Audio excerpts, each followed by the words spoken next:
What is up, everybody? Welcome to the Skeleton Joe Show. Once again, I'm Joe. I'm not a skeleton, but this is the show. So about almost a month ago, I went to an event in Philly called the Gone But Not Forgotten Flea Market.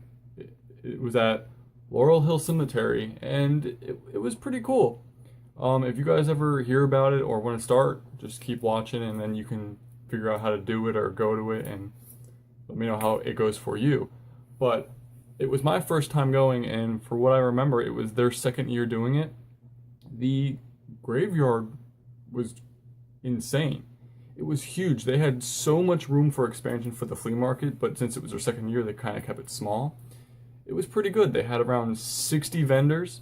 Two of them I was excited for. One of them I didn't even know were there, but as soon as I saw them, I had to pick up something, which I'm going to show at the end of the video. So there was food trucks, there was a couple of beer trucks, there was like a real old-timey hearse. All this stuff is going to be in the end of the video, where I'm going to show a slideshow of pictures. There was, a really good scenery. It was really easy to find once you got near the location and into Philly. We got lost a couple of times, but that's just because, GPSs are that way. But I would definitely go again. It was a really nice walk and through the tombstones and everything, and you can go look at some of the vendors, which had some really cool stuff. A lot of things were really cool to look at. A lot of things would be really cool to have, but you didn't know they were going to be there, so you didn't know how much money to take, which is fine. Entrance fee was only $5, which went to the upkeep of the cemetery, which was, I know, goes to a good cause, so you definitely want to do it even more. A friend and I that went, we ended up checking the gift shop at the cemetery, which was pretty nice. It reminded me of the Mutter Museum gift shop, which is pretty cool. And if you guys have ever gone there, go to the cemetery and check it out and see if you get the same vibe from it. It went pretty fast going through it, but if you go there and you just want to keep looking, you have perfectly fine time to.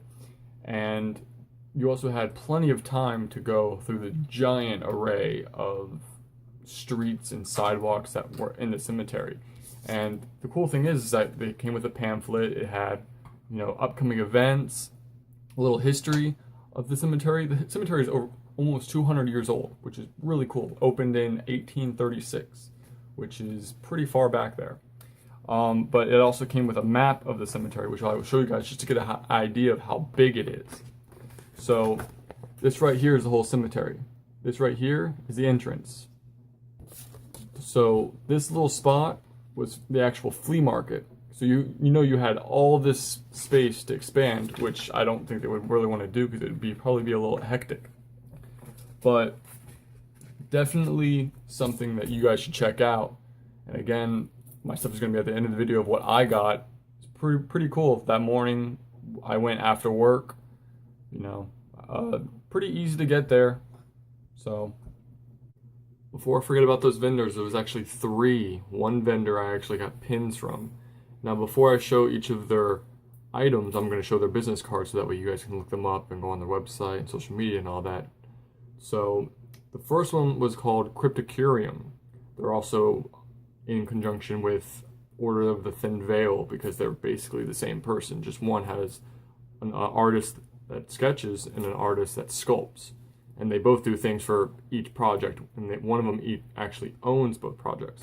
I found out them through another YouTuber named Johnny Tellez, which is pretty cool. He actually unboxes a lot of different stuff that he gets in the mail, but one of the things that he really loves is Cryptocurium, and that's how I found it.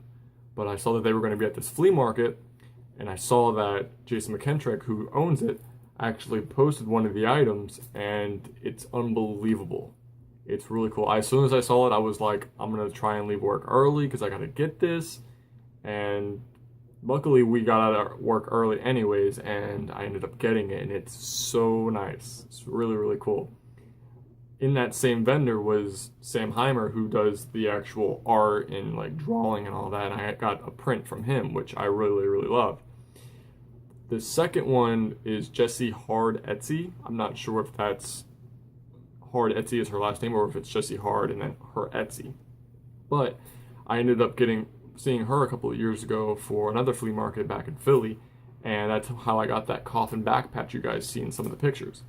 She was nice enough to give me another one that was actually purple, but I ended up getting one of her sculptures, and she sculpts out of wood, which is really cool. And I saw that back when I first met her, but I ended up getting it, and I love it. So, so cool. So that's how I met her, and she was really, really nice. She was very, talkative and all of that. And then the second one was a pin company.